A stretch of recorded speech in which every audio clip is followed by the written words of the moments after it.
Mesdames, Messieurs, bonjour et bienvenue dans cette nouvelle édition. Nous poursuivons notre étude de la semaine et analysons ensemble la Bible comme source d'autorité de notre théologie. Je vous rappelle que vous pouvez poser des questions en nous écrivant directement à cette adresse maquestion.eds@gmail.com. Je vous invite donc à prier ensemble et nous allons débuter notre étude. Notre Dieu, notre Père, merci pour ce temps que tu nous donnes encore une fois pour passer du temps dans l'étude de ta parole. Et alors que nous allons voir un nouveau thème aujourd'hui, nous voulons que tu puisses nous assister par ton Saint-Esprit, que tu puisses nous permettre de mieux comprendre le texte, de pouvoir également discuter avec nos amis pour que finalement ce texte inspiré puisse être un socle de connaissances, mais un socle où nous basons également notre foi. Garde-nous en ta paix.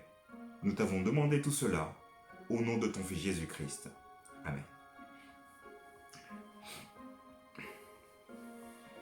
Aujourd'hui, nous verrons ensemble l'expérience. Bien évidemment, l'expérience par rapport à la Bible, par rapport à tout ce que nous avons dit en début de semaine. Nous avons donc deux textes à lire ensemble. Il s'agit de Romains chapitre 2, verset 4 et Tite au chapitre 3, verset 4 à 5. Lisons le premier texte. Romains 2, verset 4. « Où méprises-tu les richesses de sa bonté, de sa patience et de sa longanimité, ne connaissant pas que la volonté de Dieu te pousse à la repentance ?» Voilà le premier texte. Le second, Tite 3, verset 4 à 5. « Mais lorsque la bonté de Dieu, notre Sauveur, et son amour pour les hommes ont été manifestés, il nous a sauvés, non à cause des œuvres de justice que nous aurions faites, mais selon sa miséricorde par le baptême de la régénération et du renouvellement du Saint-Esprit. » Nous avons maintenant des questions sur lesquelles nous devons réfléchir ensemble. Je vous les lis. Comment faisons-nous l'expérience de la bonté, de l'indulgence, du pardon, de la compassion et de l'amour de Dieu? Alors comment nous faisons l'expérience de tous ces éléments? Il me semble assez intéressant de noter que dans la référence de Tite que nous avons lue, au verset 5, il y a quelque chose d'assez important qui revient. « Il nous a sauvés non à cause des œuvres de justice que nous aurions faites, mais selon sa miséricorde, par le baptême de la régénération et du renouvellement du Saint-Esprit. » En d'autres termes, il semble ici que ce soit le Saint-Esprit, ce soit Dieu lui-même qui produit en nous quelque chose. Il est assez intéressant de noter que nous pouvons de nous-mêmes effectivement faire de bonnes choses. Nous pouvons avoir une expérience de la vie profonde.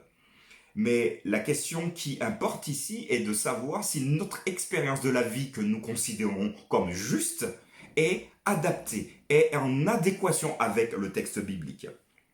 La deuxième question qu'on nous pose, en même temps, de quelle manière nos expériences peuvent-elles entrer en conflit avec la Bible et même nous induire en erreur dans notre foi?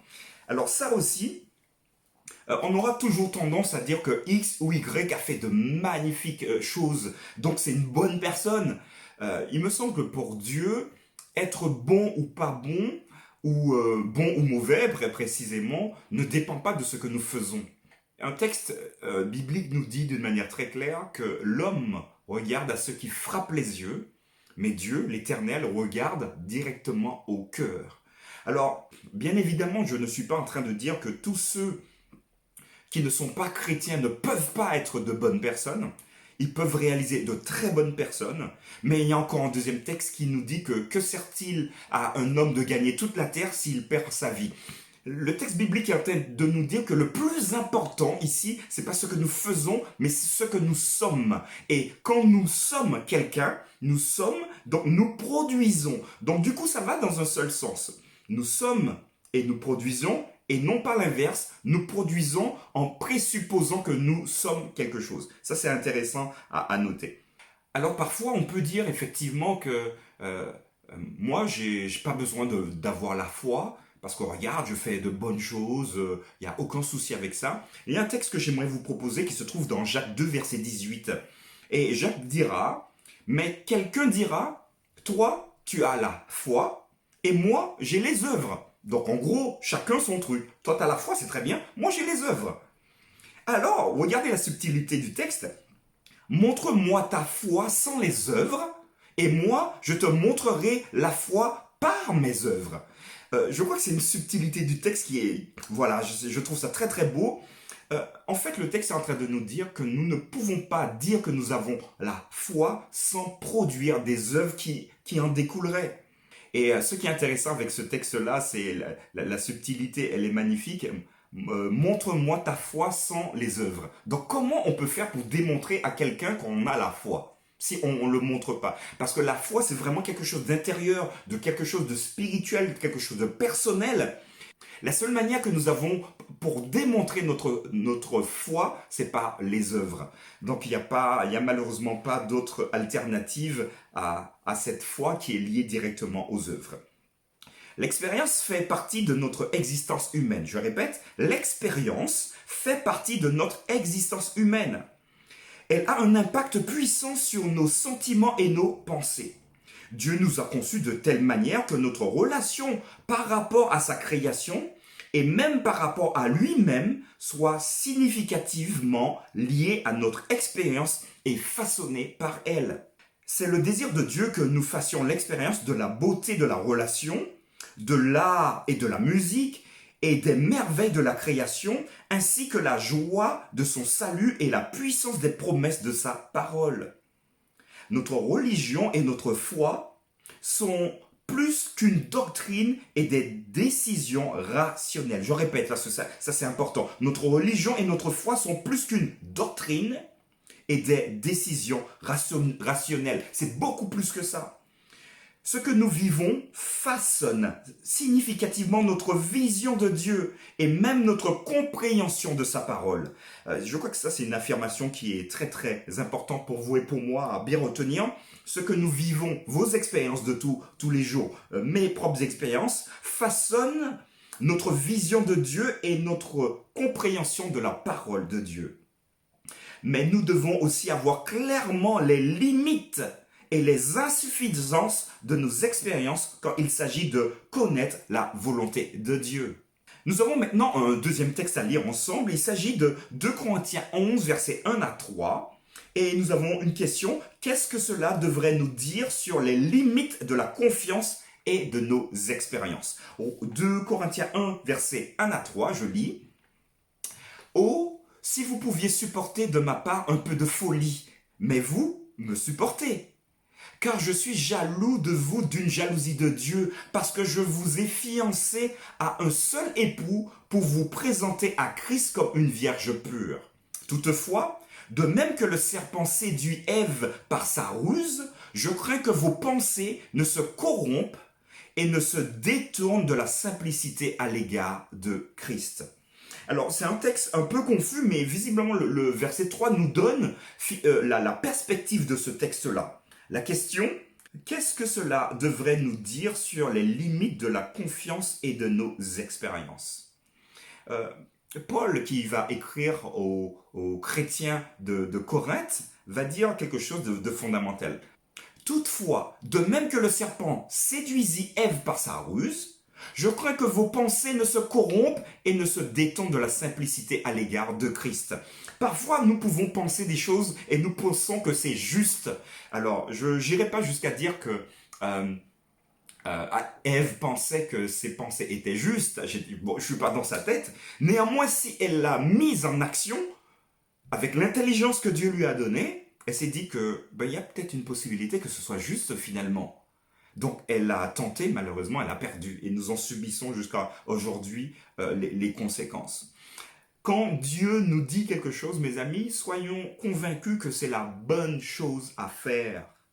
C'est peut-être compliqué, mais c'est quand même la vérité pour chacun. Donc les expériences sont des révélateurs de notre foi, mais ne sont pas notre foi.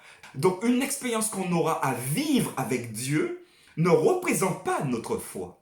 C'est simplement un révélateur que nous sommes bien ancrés en Dieu. Donc nos expériences, elles doivent nous permettre de faire confiance encore plus à Dieu. Ce qui est intéressant, et ça peut être un piège, nous pouvons dire, mais il y a 10 ans, j'ai fait une expérience formidable avec Dieu, ça veut dire que j'ai la foi aujourd'hui. 10 ans après, on n'a pas forcément la foi. Et c'est ça peut-être un piège. Nos expériences ne sont que des révélateurs. La foi doit s'ancrer dans le texte biblique régulièrement et doit être régénérée et donc doit grandir chaque jour. Les expériences peuvent être très trompeuses. Bibliquement parlant, l'expérience doit avoir sa sphère appropriée. Elle doit être informée et façonnée par les Saintes Écritures et interprétée par les Saintes Écritures. Si vous avez une expérience et vous pensez que c'est une expérience que vous avez faite avec Dieu, pour savoir si c'est vraiment une expérience faite avec Dieu, consultez les Écritures. Là, on saura. Je vais vous donner un exemple tout à l'heure, je ne vais pas aller trop vite. Parfois, nous voulons faire l'expérience de quelque chose qui n'est pas en harmonie avec la parole et la volonté de Dieu. Ici, nous devons apprendre à faire confiance à la parole de Dieu, même au-delà de nos expériences et de nos désirs. Nous devons être sur nos gardes pour nous assurer que même notre expérience est toujours en harmonie avec la parole de Dieu et ne contredit pas l'enseignement clair de la Bible. J'ai eu l'occasion de lire de nombreux ouvrages et il y en a un qui m'a interpellé d'une manière particulière. Alors je ne vous donnerai pas un nom pour ne pas porter préjudice à qui que ce soit, mais donc c'était une psychologue donc très, très connue, donc elle a écrit bon nombre d'ouvrages. Elle est en plus chrétienne, donc ancrée dans le texte biblique. Elle a eu une expérience très dure dans sa vie. Elle a perdu un enfant.